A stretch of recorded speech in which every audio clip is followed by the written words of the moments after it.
Welcome back to the Outdoors with Tim and Jayden. I want to do this just to talk. I was at Walmart earlier today, this morning. There's two young guys in there putting all this stuff in their cart.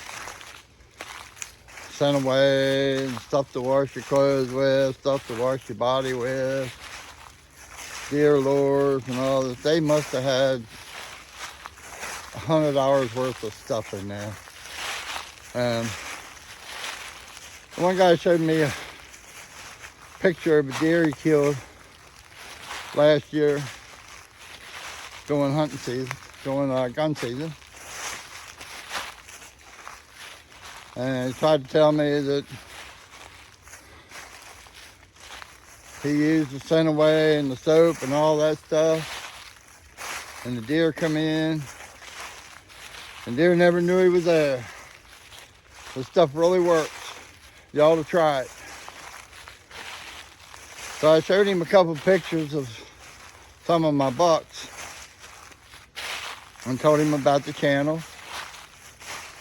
And he said, yeah, but hunting was a lot easier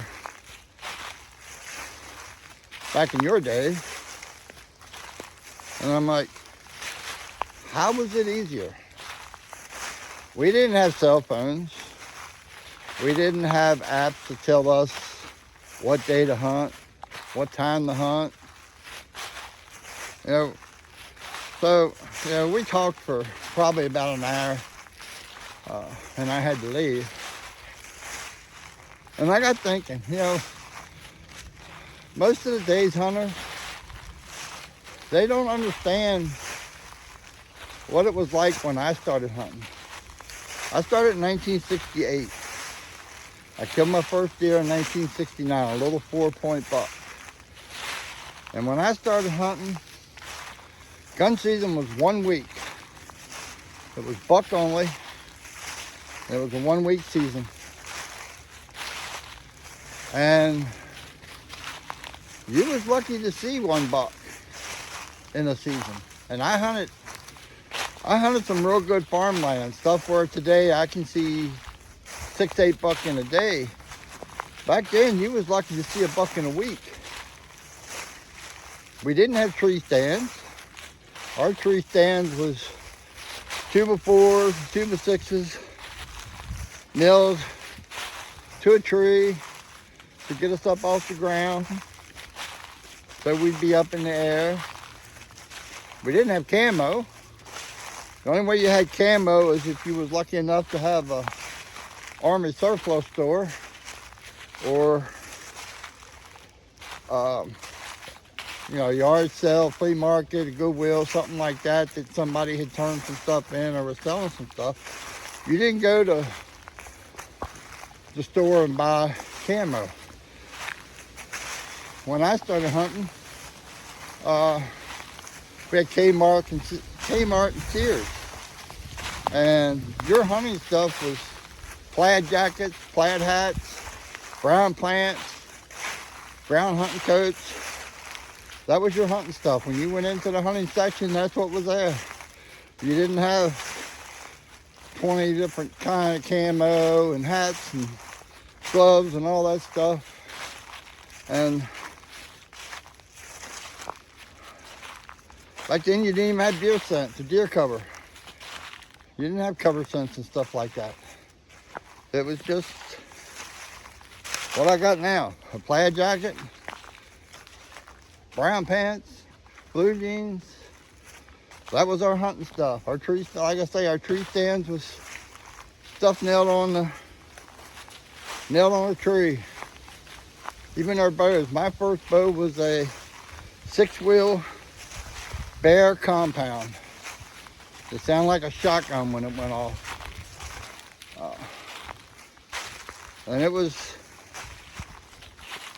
I don't know, it was probably the mid-70s, mid to late 70s before I actually got a compound bow,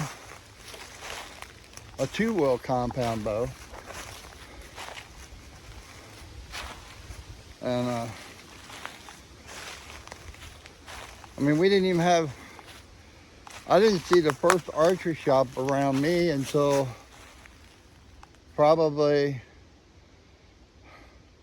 the early 80s, before we even had an archery shop around us. Up until then, it was, you know, Kmart, Sears, Western Auto. You went in, you brought whatever broadheads they were selling at the time. You bought 2219 arrows, 31, 32 inches long, and you put them on and you learned to shoot them. Wasn't nothing like it is today. So I'm up here in the mountain. We just finished the 9-day early muzzleloader hunt in a week of bear season. So this is Tuesday. They've had 2 days to calm down. I figured I'd come up here and pull these Trailcam cards and see how things went during the hunt, and just talk to you guys and reminisce about the way it used to be. So, you know, back then, the only way you found out about other people deer hunting was magazines. I mean, we didn't have cable, we didn't have internet. Every now and then you'd find something on TV, but that wasn't a lot. So, I mean, you read a lot of hunting magazines, outdoor magazines, and you try to, you know, understand and pick up what you could that would help you out. I mean, hell, today, if you go to YouTube, there's probably a million hunting shows, hunting channels that you can watch and see stuff. Back then, you didn't have that. I remember when the VCRs come out. You know, the black tapes that you stuck in and you got to watch movies. And I remember the video rentals, the rental shops. And I went into one day and they had a couple hunting videos. And I'm like, all right, I gotta watch these. And that was my first introduction to Dan Fitzgerald, Tom Miranda, Roger Ragland, Noel Feather, Barry Wenzel. And I got to watch these guys who get paid to hunt. They get paid to travel all over the country and kill deer. You know, most people, wow, them guys really killed some big deer, but they're set up to kill them big deer. Now, I will give Dan Fitzgerald credit. He shot everything. He didn't care if it was a buck, a doe, a button buck. He was hunting for the meat, and his shows was about hunting for the meat. It wasn't about killing big bucks. So I will give him credit for that. But that was my first introduction to different ways of hunting. And I learned a lot. A lot of my success that I have had has come from watching other people. And like I say, I learned a lot from watching the videos. And I watched a lot of videos. Every time a new one come out, I was there. And I guess in the early 80s, probably 80, 81, we had a real good archery shop that opened up near me. And they had an indoor range. And that was the first time that I really got to where I could go someplace and shoot and have someone there to watch what I was doing and give me some pointers on what I was doing and what I needed to do.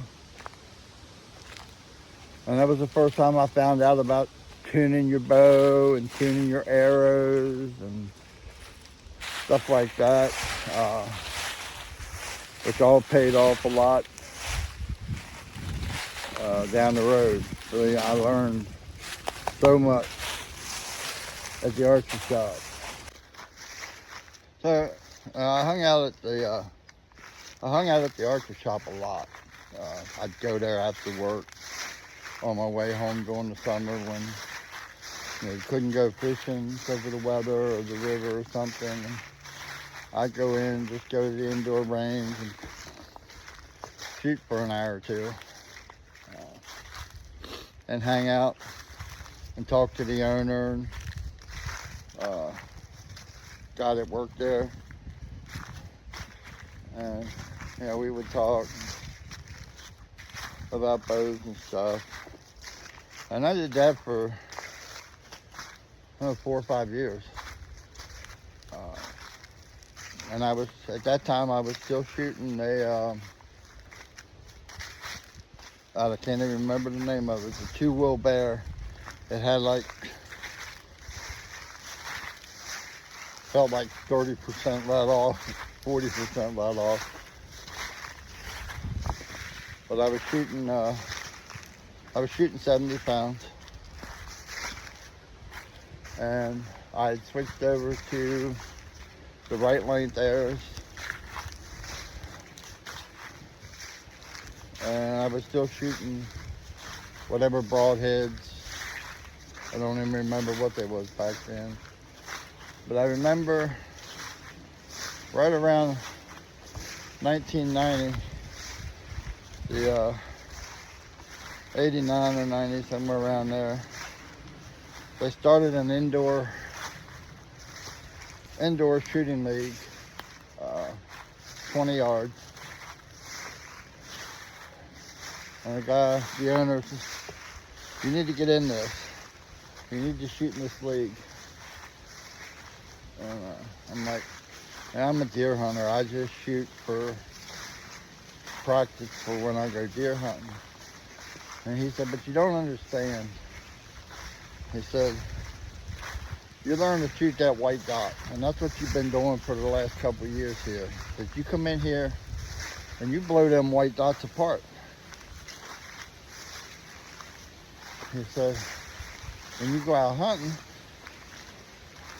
all you got to do is find that little spot, that little hair that's out of place, and aim for that spot of that hair, and it's just like shooting a target. I'm like, well, yeah, I guess I understand that. So, but anyway, I joined the first league that they had, and the very first night of the league, after shooting, I was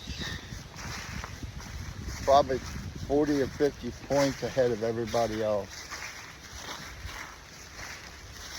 And I was proud, I was happy.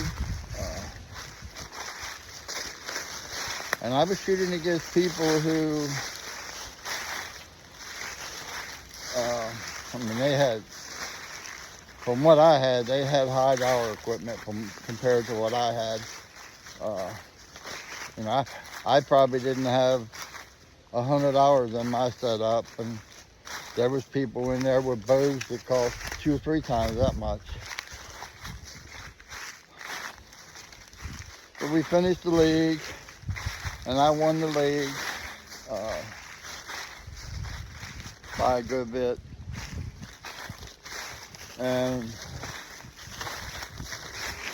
one of the people that was shooting the league said, you should really join the archery club up here and be a part of the archery club, because we have indoor shoots up there every week. And, I mean, it was probably 30 miles from my house, so I wasn't all that interested in it. And I was at the shop one day, and a sales rep from a company come in and was talking to the owner, and they made arrangements. The owner was going to start carrying their bows, and the company was PSE, Precision Shooting Equipment, and the store was going to start carrying the PSE bows. And then they wanted to send 2 people from the store out to Arizona to a shooting school. And at that time I didn't work at the store. I was just an average hunter coming in to hunt and shoot. And me and the owner, we went out to Arizona, all expense paid. And that was the first time I really even thought about doing something with archery other than hunting and playing around with target shooting. And we spent a week out there, and we got to, the first part of that week, you went back and you picked out your bow riser, your limbs, and all the parts, and you put your own bow together. And you learned how it went together, why it went together. And they had a couple of people there that was coming around helping us. Pete Shipley was the owner of the company. He was the big dog. Terry Ragsdale, I think, was one of them. Mike Leiter.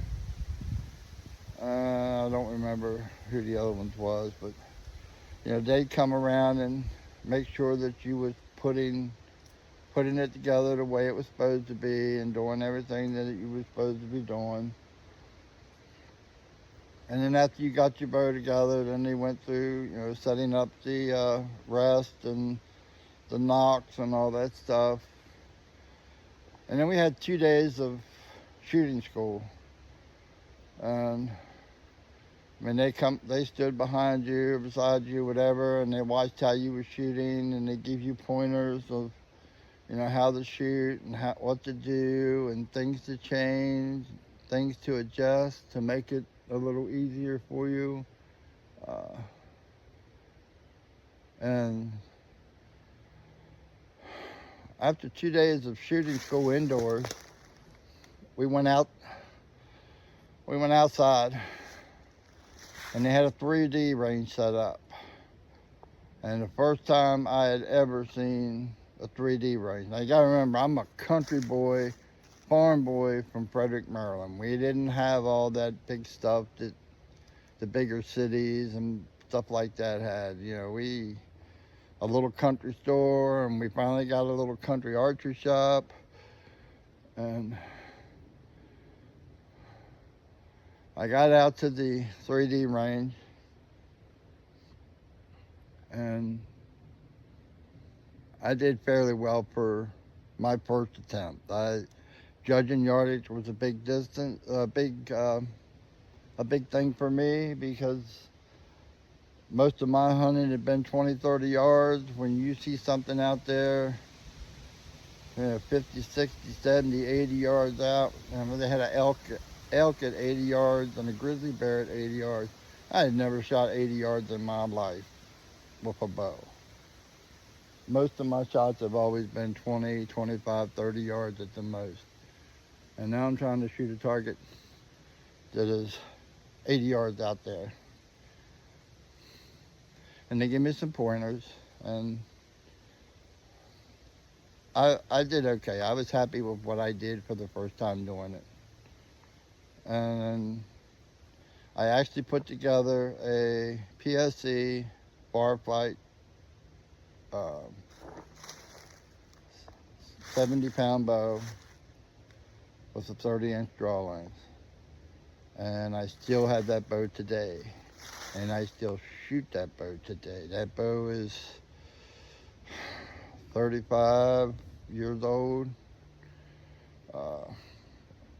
I've changed limbs on it a couple times. I put new strings and cables on it every 2 or 3 years. And I am still shooting that same bow. When we started selling that bow in the store, that bow sold for like $189 or $219, something like that. You could get the whole thing set up with rest, airs, and everything out the door for like $259 back then.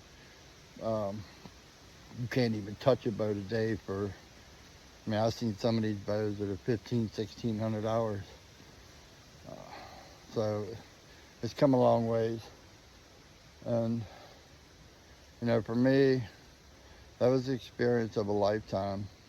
I learned so much. I learned so much about shooting, about how I stood, how I had my anchor point. It's just, you learn so much. So anyway, on the way back from Arizona, we had a lot of time to talk about what we learned and what we did. And I was offered a job, part-time job at the archery shop, helping to set up bows, helping to tune bows, airs and stuff like that, and helping to teach people to shoot. And I did that for about 4 years. And during that time, you know, the owner asked me to, if I would go out and do some shoots to help advertise the store. 3D shoots, indoor shoots, you know, wear the shirt, wear the hat, and help to promote the store and the bows. And I did that for like 4 years, I guess. Some days I shot like 3D shoots. Some days I shot 2 or 3 3D shoots in Maryland in the same day. And I'd shoot one in the morning, one in the middle of the day, and that evening there'd be another one somewhere. Sometimes I traveled 75, 100 miles in one day just shooting 3D tournaments. But I shot indoors every winter. Every winter there was an indoor tournament. And in 1994, I won the Maryland Indoor Bow Hunters. I was the Maryland Indoor Bow Hunter state champ in 94. And then things sort of went south at the store, you know, how things go. And the owner and his wife was getting a divorce. And the store was going to close. So I didn't have a lot of funding, but I had enough that I could start my own archery shop. And I opened up an archery shop in Woodsboro, Maryland, at an old high store. And I was there for about 4 years. During that time, Walmart came to Frederick. And I couldn't compete with what they were selling stuff for. I just eventually got to the point I had to close up. I couldn't compete with them. But yeah, I mean, I learned a lot, and things was a whole lot different then than they are now. I mean, I didn't have my first regular tree stand until, God, probably the early 80s. I got a lock-on stand, had a chain on it. We used tree steps back then, and we would go and put tree steps in and get up where we wanted to go and put our lock on in. And a lot of times I'd just lock it up there, and it would stay up there all season. Then it got to where I had 2 or 3 lock-ons, and I got a climbing stand, which I really didn't like that much, but I got a climbing stand. And my tree stands would go out sometimes a month before bow season even opened up. I'd have my stand set up, and they'd stay out all hunting season. I wouldn't bring them in until hunting season was over. Couldn't do that nowadays. So I guess sometime in the early 90s, at one of the shows, they had sportsman tree climbers, like logging climbers that you strapped on. And man, that was a whole lot easier than going in tree steps. And then the only way somebody could steal your stand, they had to have some way to get up there, because you was getting up with climbers. And I still have them today. I just can't use them because of my ankle, but I still have them. It's like my 3rd or 4th pair because I wore them out, but I still have them today.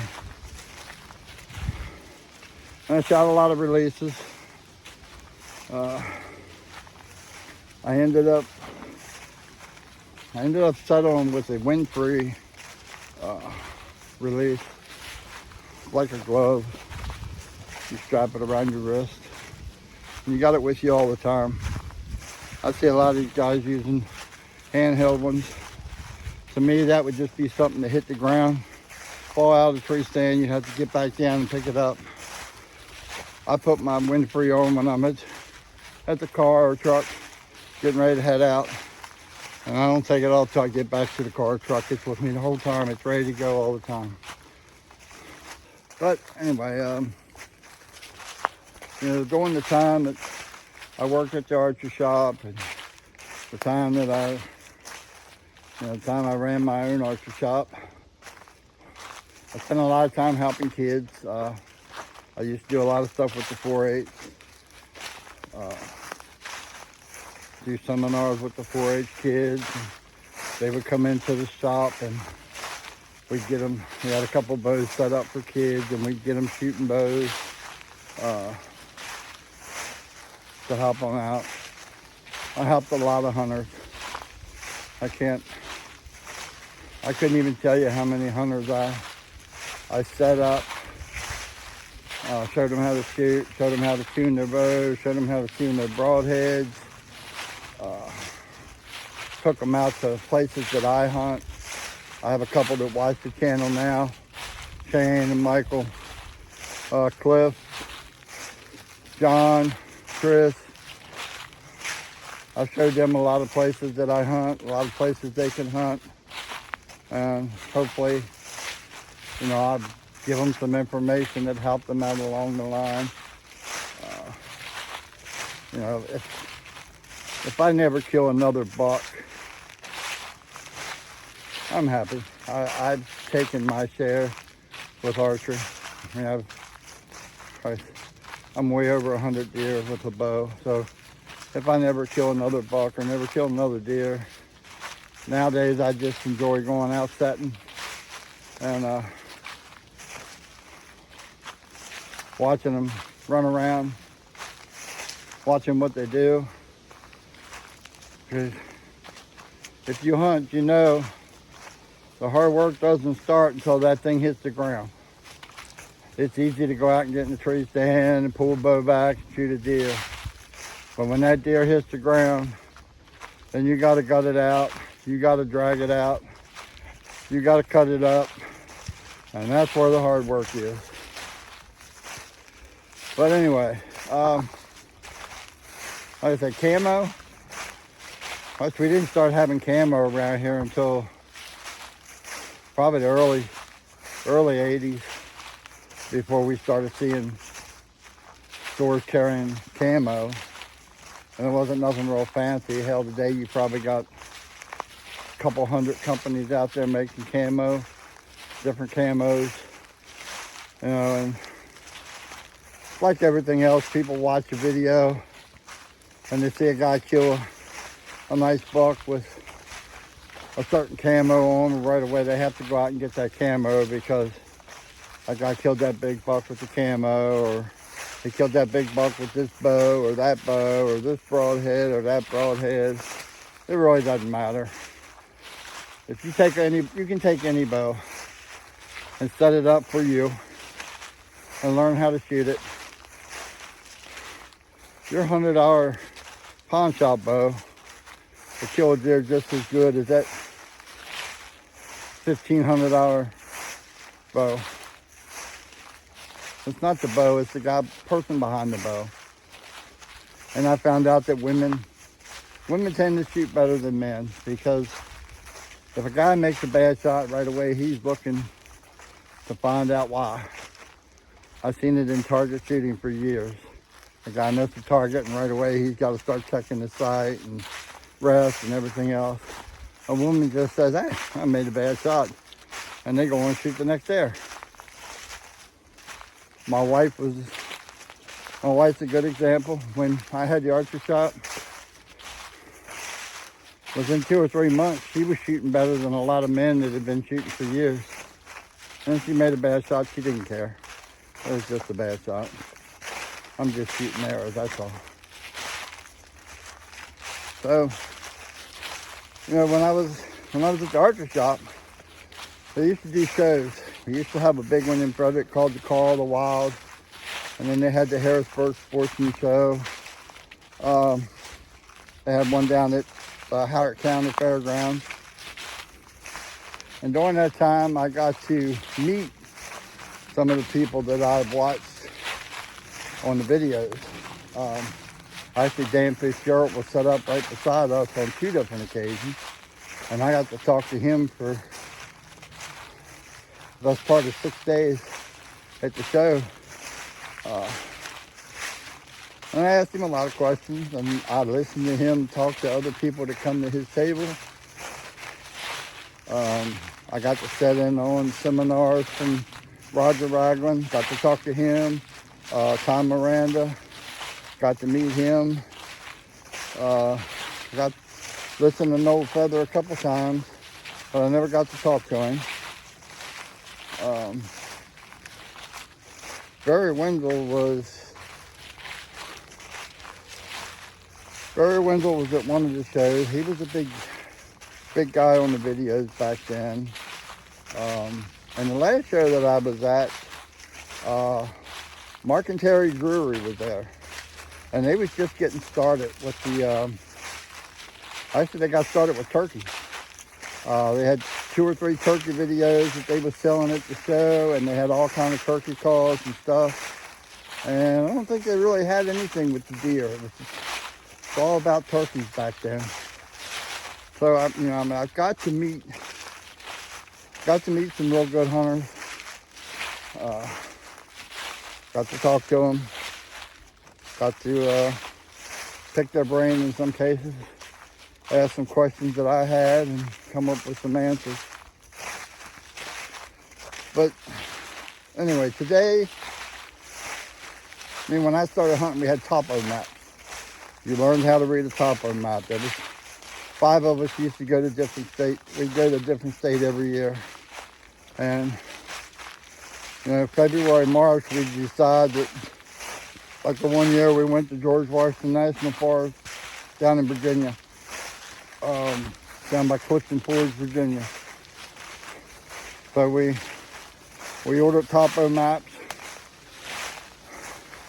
and we would get together every couple of weeks or so. We'd get together and talk about what we found on the topo maps, and you know, we had our campsite picked out where we was going to camp.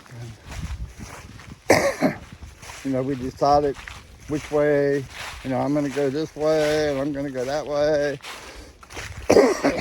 And we'd go down 3 or 4 weeks before the season. We'd drive down and we'd look around. I mean, we'd spend a day and a half just walking around looking at the places that we had picked out,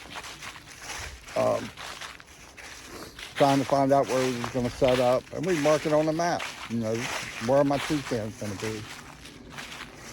I bet you 75% of the hunters today couldn't read a topo map, wouldn't understand what it is. But that's how we hunted. I mean, I've hunted 7 different states, 8 different states. And I've killed a buck in every one of them. Might not have been big bucks. I killed some big bucks. But my goal was to kill a buck. And on the last day of the hunt, the first buck that walked by was game. There wasn't no let him pass till next year, because for us there wasn't a next year. It's now or never. And that's the way we hunt it. So, I mean, nowadays, you have hundreds of camos, you have hundreds of tree stands, you have, 40, 50 different bow companies. You have all kind of apps. I mean, I use the Onyx Hunt Map, and I mostly use that to mark my tree stand or my trail cameras. Because when you're running 17 trail cameras, sometimes they get a little hard to find. So, you know, these young guys saying, oh, it was a whole lot easier back in your day. No, it wasn't, because there's a whole lot more deer today than there was back in my days. And there's a whole lot more stuff to use to deer hunt today than it was back in my days when I started. So the next time, you know, and I'm sure some of you older guys, I got a buddy out in, I think he's in Wisconsin. He has a YouTube channel. It's Whitetail Warriors Deer Camp. I'll put a link down there in the description, and you guys can check out his channel. He's been following my channel for a while. I follow his. They have a deer camp out there, and they get a bunch of guys that come into the deer camp.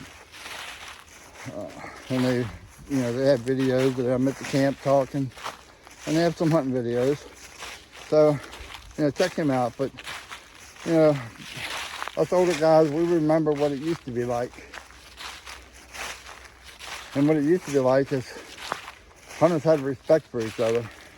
When you went out in the woods and you found somebody's trail camera, somebody's tree stand, somebody's ground blind, you didn't fool with it. Somebody else was hunting there. You left it alone. I mean, I can't tell you how many trail cameras I've seen this year. A couple tree stands, a couple blinds. There's a couple places where there's chairs or buckets set against the tree where the leaves are cleaned out. So I know somebody's been hunting there. And I don't fool with that stuff. So far this year, me and Jayden's we've lost 3 trail cameras where somebody took them. And every time we see one, and he's seen a couple of them before I did, and I tell him, somebody has a trail camera there, you don't fool with nobody else's stuff because you don't want somebody fooling with yours. And that's what I'm trying to pound in his head. And a lot of these young hunters, they just don't get it. And they go out, they see somebody's trail cam, They either take it or they destroy it. And it's just not right. Hunters should have respect for other hunters. And you shouldn't be bothering anything that belongs to another hunter. I don't care if it's public land. Yeah, it's public land. You have a right to be there, but so do they. They have a right to hunt. And if they want to set up a trail camera to see what's around, all of our trail cameras are set up on public land. And I post all the videos. You guys see the videos. I don't hold nothing back. If I see big bucks, you see big bucks. If I see bear, you see bear. I don't hold anything back.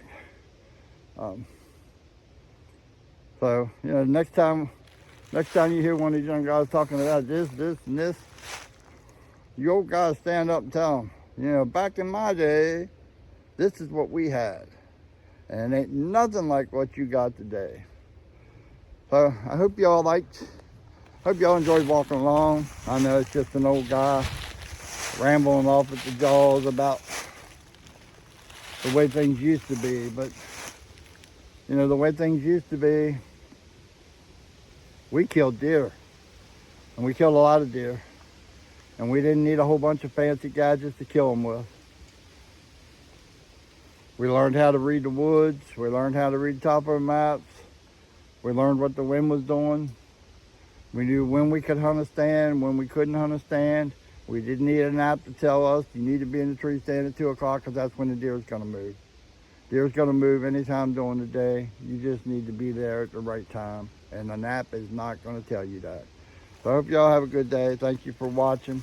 Remember to like and subscribe. Leave me some comments. Let me hear some of your old time stuff. Because Jayden likes listening to mine, that's for sure. So y'all have a good day, and I'll catch you in the next one.